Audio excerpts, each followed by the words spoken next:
மழைக்கு சூடாக வந்து டீயோட சாப்பிட வீட்டில் வந்து எதுவுமே இல்லைன்னு நினைக்கிறீங்களா? அப்போ டக்குன்னு இந்த ரெசிபியை நீங்கள் வந்து செஞ்சு பாருங்கள். இதுக்கு ஒரு அகலமான பாத்திரத்தில் 1.5 கப் அளவுக்கு நான் மைதா வந்து எடுத்துருக்கேங்க.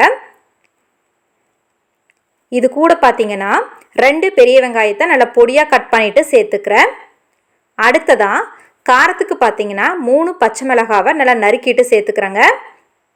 நெக்ஸ்ட்டு 2 கொத்து கருவேப்பிலை, கொஞ்சமாக வந்து கொத்தமல்லி தழை வந்து சேர்த்துக்கிறேன். இதுக்கு அதிக இன்க்ரீடியன்ஸ் எல்லாம் தேவைப்படாதுங்க. சிம்பிளான இன்க்ரீடியன்ஸ் தான் நமக்கு வந்து தேவைப்படும். இப்போ வந்து ஒரு 3/4 டீஸ்பூன் அளவுக்கு உப்பு சேர்த்துட்டு நல்லா கலந்துட்டு அதுக்கப்புறமா தண்ணி சேர்த்து நம்ம வந்து கலந்து எடுத்துக்கலாம். இந்த ரெசிபியை நீங்கள் யாரெல்லாம் செஞ்சுருக்கீங்கன்னு சொல்லிட்டு மறக்காமல் கமெண்ட்ஸ் பண்ணுங்கள். செய்யாதவங்க ஒரு டைம் ட்ரை பண்ணி பாருங்கள்.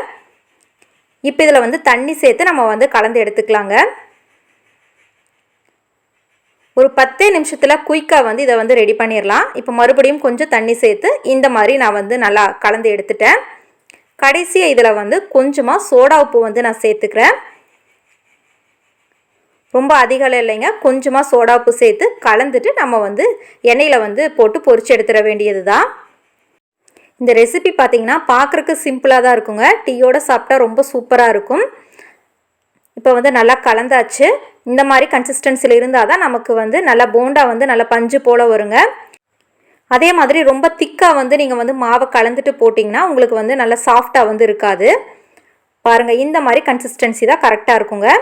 எண்ணெய் வந்து காஞ்சதுக்கப்புறமா நம்ம வந்து கொஞ்சம் கொஞ்சமாக வந்து போட்டுக்கலாம். ரொம்ப பெரிய போண்டாவாக போடாமல் இந்த மாதிரி குட்டி குட்டியாக நீங்கள் வந்து போட்டு எடுத்துக்கலாங்க.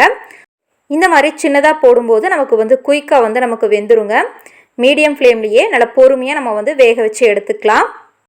சூடாக சாப்பிடும்போது இதுவே பார்த்திங்கன்னா நல்லா கிறிஸ்பியாக தான் இருக்குங்க. உங்களுக்கு வந்து இன்னும் கிறிஸ்பியாக வேணும்னா இதில் கொஞ்சமாக கடலை மாவு, அதுக்கப்புறமா கொஞ்சமாக அரிசி மாவு சேர்த்துட்டிங்கன்னா நல்லா வந்து உங்களுக்கு வந்து நல்லா கிறிஸ்பியாக கிடைக்கும். இப்போ பார்த்திங்கன்னா நல்லா செவந்துருச்சு.